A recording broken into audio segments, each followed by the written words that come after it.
Komisioni Shtetëror i Zgjedhjeve informoi se sot po zhvillohet votimi personave të sëmur e të pafuqishëm, si dhe i personave që janë duke vuajtur dënim me burg. Për zgjedhjet e përsëritura për kryetar komunash në komunat Gostivar, Mavrov dhe Rostush, Vrapqish dhe Qendër Zhup, KSZ bëri të ditur se nga ora 7 të mëngjesit në 7 institucione korrektuese ndëshkuese të drejtën e votës mund ta ushtrojnë 94 persona që janë duke vuajtur dënim me burg ose paraburgim.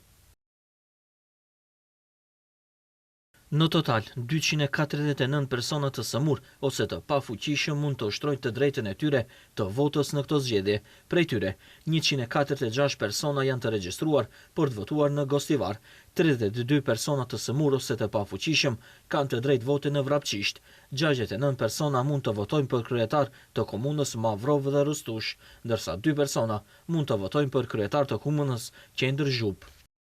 KSZ thonë se sipas kodit zgjedhor në zgjedhjet e përsëritura nuk kërkohet pjesëmarrje prej 1/3 së votuesve, por që të zgjidhet kryetari i komunës dhe se për njërin nga kandidatët duhet të votojnë më shumë se gjysma e votuesve që kanë dalë në votim, duke përfshirë edhe Qendrën Zhup, ku ka vetëm një kandidat. Zgjedhjet për kryetar komune në këto 4 komuna po përsëriten pasi në zgjedhjet lokale 2025 nuk pati numër të mjaftueshëm të qytetarëve që dolën për të votuar.